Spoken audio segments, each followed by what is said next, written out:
বন্ধুরা, কিছুদিন বাসায় ছিলাম না, কিন্তু তারপরেও আমি খুব খুশি। দেখুন গাছগুলো কত সুন্দর হয়ে উঠছে প্রায় 20 দিনের তফাতে। দেখুন লাউয়ের ডগা একদম ঘরের কার্নিশ ছুঁয়ে গেছে।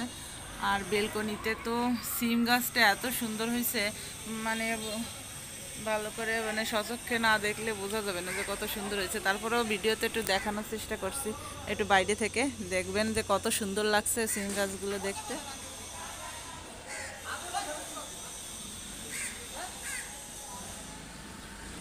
দেখছেন একদম অনেক সুন্দর। আর সিম গাছ বেয়ে বেয়ে মনে হচ্ছে যে আর কিছুদিনের ভিতরে সিম গাছে ফুল চলে আসবে। দেখুন কতটা বেয়েছে, ডগাগুলো অনেক দূর বেয়ে গেছে। আর আমি যেটা দেখছিলাম যে লাউয়ের ডগা শুধু পাখিতে খেয়ে যেত, আসলে আমি নাই দেখে পাখিরাও হয়তো বা আসেনি, যার কারণে লাউয়ের পাতাও কিন্তু এখনও ভালো রয়েছে। এই যে দেখুন লাউয়ের পাতাগুলো ভালো রয়েছে। আরেকটা হচ্ছে কি, আমার মরিচ গাছে বেশ মরিচ ধরছে। এখানে দুই প্রজাতির মরিচ ছিল, এক হচ্ছে এই যে সাদা মরিচ, আর হচ্ছে কালো মরিচ। তো দেখুন এখানে বড় বড় দুইটা কালো মরিচ ধরেছে। এই একটা কালো মরিচ এখনও ফুল আছে, মনে হচ্ছে আরও বড় হবে। আর এই যে আরও একটা কালো মরিচ, আর মরিচ খেয়ে দিয়েছে। দেখুন এই যে একটা সবুজ মরিচ, কিন্তু এটার একটু কিছুটা অংশ পাখিতে ঠোকর মেরে খেয়ে দিয়েছে বোঝা যাচ্ছে। দেখুন, তো যাই হোক আরও অনেক ফুল ধরেছে। এখানে দুইটা সবুজ মরিচ আছে এবং দুইটা কালো মরিচ ধরেছে। আর এদিকে আরেকটা, যে এই গাছটাকে অনেক দিন ধরে ফুলও আসছিল না, কিছু না, কিন্তু এখন দেখছি যে এই গাছটায় ফুল এসেছে। তো আসলে ভালোই লাগছে যে আমার বাগানটা পুরো একদম ভরে গেছে পাতা ফুল ফল দিয়ে। আর এখানে দেখুন এই যে এই গাছটায় ফুল আসছে। আমি ভাবছিলাম গাছটা মনে হয় বাঁচবে না, কিন্তু বেঁচে গেছে এবং ফুল আসছে। এখানে যে সাদাটা, এটা হচ্ছে মাল্টি কালার, আর এইটা হচ্ছে সাদা। সাদাটা এখনও ফুল আসেনি, তো দেখা যাক কি হয়। আর মাল্টি কালারটায় ফুল ফুটেছে। আর এখানে যে মানি প্লান্ট গাছ ছিল, মানি প্লান্ট গাছটাও বেয়ে বেয়ে অনেক দূর চলে গেছে। আর একটা মানি প্লান্ট গাছ আছে নিচে আছে, তো এটা সম্ভবত সেটে দেয়া হয়েছে, যার কারণে এই মানি প্লান্ট গাছটা একটু নর্মাল হয়ে আছে। এটা ঝাপটালো ছিল অনেকটা, যাই হোক এখান থেকে গাছ সেটে দেওয়া হয়েছে যার কারণে। আর এই যে যে কুমড়া গাছটা, এই গাছটাও ভালো করে পরিচর্যা করলে আর একটু ভালো হবে। তার কারণ হচ্ছে যে ডাগাগুলো মরে গেছে। আমি এখন কাজ করব, এখন এখানে একটু পরিচর্যা করব, একটু ডাগাগুলো সেটে দেব, আর যাতে করে পরবর্তীতে ভালো করে এগুলো হয়। আর এখানে দেখুন এই যে পাথরকুচি, এই গাছগুলো তো অনেক ছোট ছিল, ছোট দেখে গেছিলাম 20 দিনে, দেখুন কতটা বড় হচ্ছে, অনেকটা বড় হয়ে গেছে আর কি। তো দেখুন 3টা গাছ খুব সুন্দর, একদম উপর থেকে দেখলে বোঝা যাচ্ছে। আর এখানে এই যে বড় পাথরকুচি গাছ আছে বড় কয়েকটা, এই গাছের টবটা অনেক দিন ধরে, প্রায় 17 সাল ধরে এই গাছের টবে আমি পাথরকুচি পাতা নিয়ে এসেছিলাম বাড়ি থেকে, এবং সেইগুলোই কিন্তু লাগিয়েছি। যাই হোক টবটা আমি পুরাতনটা ফেলে দিয়েছি, নতুনটা কিন্তু গাছের যে মূল শিকড়টা কিন্তু সেই একই আছে। তো 17 সাল থেকে আনা এটা হচ্ছে মূল গাছ, যেটা মাস্টার গাছ বলে আর কি। তো এখানে আজকে এই 3টা গাছ আমি ছেটে দেবো, আর এই একটা গাছ রেখে দেব। আর যেহেতু এখানে আমার ছোট ছোট 3টা পাথরকুচি পাতা গাছ হয়েছে, আর এখানে কতগুলো ছোটো তা হয়েছে, যার কারণে আমি কিন্তু এই বড় 3টা আমি কেটে ফেলবো। তো এখন যাই কেচি নিয়ে আসি। তো বন্ধুরা, এবার সিজার নিয়ে আসছি, এই দেখুন কেচি। এবার এটা দিয়ে আমি গোড়ালি থেকে এখানে কেটে দেবো। দেখুন এখানে কিন্তু আরও এটাকে কি বলে, বোক বলে আমাদের, এই মূল থেকে আবার গাছ জন্মাচ্ছে। তো এই বোক আর কি আমাদের আঞ্চলিক ভাষায় বলে বোক, সেই বোক উঠেছে। তো যেহেতু বোক উঠেছে সেহেতু মূল এটা কেটে দিলে কোনো সমস্যা নাই। তো আমি এখান থেকে এভাবে কেটে নিচ্ছি, পুরো 3টা গাছ এভাবে কেটে দেব। লক্ষ্য রাখতে হবে যাতে ছোটো গাছগুলো না কাটা পড়ে। দেখুন, হ্যাঁ, তাহলে কেটে দিলে এবার হবে কি, এই গাছটায় জোর বেশি হবে। আর এই 3টা একটু বেঁকে গেছিলো, যার কারণে কেটে দিলাম। তবে আমি কিন্তু পাতাগুলো ফেলবো না, পাতাগুলো রেখে দেব, যেহেতু পাথরকুচি এই পাতা কিন্তু খুবই উপকারী পাতা। আর আমার আগে যে ইউরিনে যে প্রবলেমটা ছিল এই পাতার রস খেয়ে কিন্তু গেছে। আর এই পাতার গুণাগুণ তো যারা জানেন তারা অবশ্যই জানবেন, না জানলে দেখে নেবেন যে পাথরকুচি পাতার গুণাগুণ ইন্টারনেটে অনেক জায়গায় আছে পাথরকুচি পাতার গুণাগুণ। আর যারা বিশেষ করে ইউরিন প্রবলেমে ভুগছেন, যাদের দেখা যায় হঠাৎ করে মূত্র হয় বা হচ্ছে কিংবা কম আসছে এরকম অবস্থায়, মানে আমার যেটা ছিল আমি সেটাই বলছি।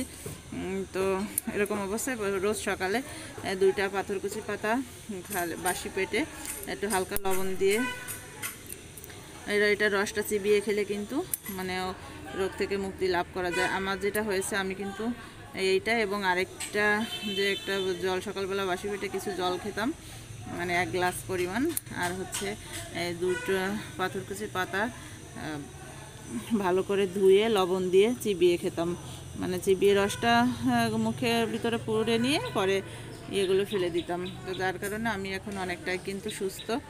আর এটা আমাকে আমার দিদা বলেছিল, তো দিদা যাই হোক দিদার জন্যই রোগ মুক্তি হয়েছে, ধন্যবাদ দিদাকে। আর কী বলবো, তো যাই হোক এখানে আমি এখন এই তুলসী গাছটা অনেক ঝাঁটালে ছিল, এবার তুলসী গাছটাও আমি সেটে দিলাম কথা বলতে বলতে। দেখুন তুলসীর যে পাতাগুলো, এই পাতাগুলো কিন্তু আমি ফেলবো না, তুলসী পাতা ঠান্ডার জন্য খুবই উপকারী। আর বাসায় যেহেতু মামনির একটু ঠান্ডা লেগেছে তাই আমি এই তুলসী পাতাগুলো রেখে দেবো। বাড়ি থেকে আমি রাম তুলসী নিয়ে আসছিলাম, সেটা আজকে সকালবেলা খাইয়ে দিয়েছি। যাই হোক এখন যেহেতু সেই রাম তুলসী পাতা নেই, এখন আমি এই তুলসী পাতাগুলো রেখে দেব এবং পরবর্তীতে আমি এইগুলো রস করে মামনিকে খাওয়াবো। আর যেটা সবথেকে মানে মজার বিষয় হচ্ছে যে আমি খুবই খুশি যে আমার গাছে মানে মরিচ গাছে মরিচ ধরেছে, এবং দেখুন এই যে কত। আর এখানে আমি যে মরা পাতাগুলো ছেটে দিচ্ছি গাছগুলো ভালো করে মানে বিস্তার লাভ করার জন্য। পাতাগুলো যে ফেলে দেবো তা কিন্তু নয়, পাতাগুলো আমি এখানে রেখে দেবো, পরবর্তীতে সার হিসাবে কাজে দেবে। এই জন্য পাতাগুলো আমি এখানে আবার রেখে দিচ্ছি। আর এই যে মানি প্লান্ট গাছ, এই গাছটা বুঝলাম না কি হলো, মূল গাছটা থেকে ওইদিকে মানি প্লান্ট বৃদ্ধি করা, কিন্তু মূল গাছটাই কেমন যেন একটু হয়ে গেছে, নষ্ট হয়ে গেছে। আর এই যে একটা ফুল গাছ, এখানেরও কিছু অংশ আমি সেটে দেব, তার কারণ হচ্ছে গাছটার কিছু অংশ মরে গেছে মনে হচ্ছে।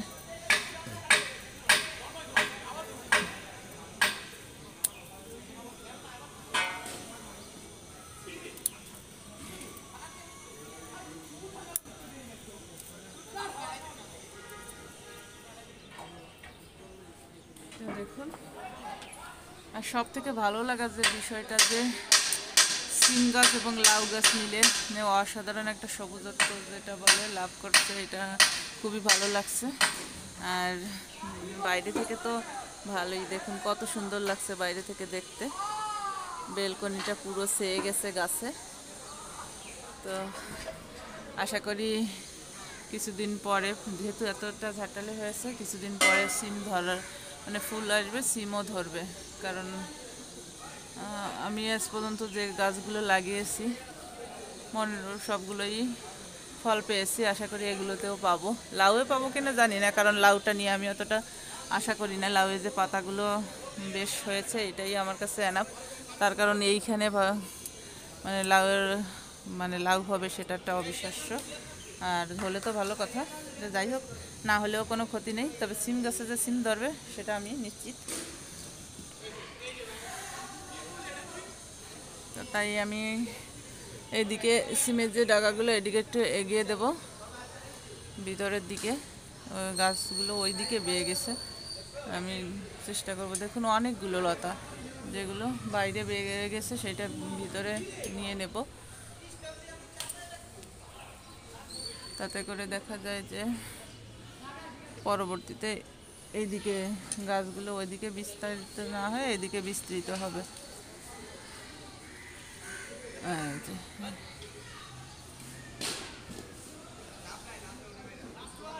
আর এদিকে দেখুন মানি প্লান্ট গাছটা অনেকটা ঝুলে গেছে, ফুল ভালোবাসে না এমন লোক কিংবা গাছ ভালোবাসে না এমন লোক খুঁজে পাওয়া কিন্তু খুবই দুষ্কর। তো সেক্ষেত্রে আমি বারবারই বলছি, আগেও অনেক ভিডিওতে বলছি যে চাইলে এভাবে কিন্তু আপনারাও আপনাদের বাসা বাড়িতে এরকম গাছ লাগাতে পারেন। মানে ফল হবে সেই আশায়, ফল খাবো সেই আশা না করেও কিন্তু গাছ লাগানো যায়। গাছ কিন্তু সৌন্দর্য যেমন বৃদ্ধি করে, সেই রকম অক্সিজেন দান করে। আর বিশেষ করে এরকম উপকারী গাছ লাগালে, ঔষধি গাছ লাগালে তো অবশ্যই উপকার পাওয়া যাবে। অক্সিজেন থেকে শুরু করে পাতা, ফুল, ফল সব কিছুতেই কাজে দেবে। তো যাই হোক, চাইলে আপনারাও এভাবে বেলকনিতে গাছ লাগাতে পারেন। আমি এখানে এই যে মানি প্লান্টের দুটো পাতা শুকিয়ে গেছে, সেটাই দেখব। আমাদের দেখুন সব জায়গায় কিন্তু পাথরকুচি, এই যে একটা পাথরকুচি চারা গজিয়েছে, পাথরকুচি গাছই বেশি। আর এটা যেহেতু ঔষধি গাছ, তাই আমি এখানে কিন্তু বেশ পরিমাণ লাগিয়ে রেখেছি। আর দেখুন এই যে টবটা, এটা কিন্তু দেখুন আমার নিজের বানানো টব। 2 লিটারের একটা বোতল কেটে হাফ অংশে গাছ লাগানো আর নিচের অংশে কিন্তু পানি ভর্তি করা। তো যে কারণে কিন্তু এখানে দেখুন একটা এখানে যে মূল আছে, মূলের ভিতরে কিন্তু মূল থেকেই কিন্তু গাছে জল চলে আসছে, এক্সট্রা জল দেওয়া লাগছে না। তো এটা কিন্তু একটা ভালো একটা ওয়ে। তো যাই হোক, এখন আমি যেহেতু সেটে নিলাম মোটামুটি করে গাছের সব পরিত্যক্ত পাতাগুলো, ডালগুলো, এইভাবে কিন্তু মাঝে মাঝে সেটে দিলে মানে গাছের জন্য উপকার হয়। উপকার বলতে যে মরা পাতাগুলো ফেলে দিলে দেখতেও যেমন সুন্দর লাগে, সেরকম যে পুষ্টিটা, যে অন্য যে পুষ্টিটা কিন্তু অনেক সময় দেখা যায় এটা জন্য পায় না, তো সে পুষ্টিটাও লাভ করে গাছ। যাই হোক, মোটামুটি করে গাছের পরিচর্যা শেষ। তো বন্ধুরা, আমার কেমন লাগলো বেলকনি বাগান? আমি তো আগেও দেখেছি আমার বেলকনি বাগানটা, কিন্তু আজকে এসেই দেখলাম যে খুবই সুন্দর, মানে গাছগুলো খুবই বেয়ে বেয়ে খুবই সুন্দর লাগছে দেখতে। তাই ভাবলাম যে আমার খুশিটুকু আপনাদের সাথেও শেয়ার করি, যে আপনাদেরও ভালো লাগবে। খুশি যে বেলকনিতে গাছ লাগিয়েছি সেটা না, যে আমার গাছে ফুল ধরেছে, আমার লাগানো গাছে এবং ফল এসছে, এটাতেই আমি খুবই খুশি। আর কোথায় লাগিয়েছি, কোন জায়গায়, এটা বড় বিষয় না। বড় বিষয় হচ্ছে আমি যেখানে গাছ লাগিয়েছি গাছগুলোতে ফুল ধরেছে, দেখুন ফল আসছে, এটার জন্যই কিন্তু আমার খুশিটা।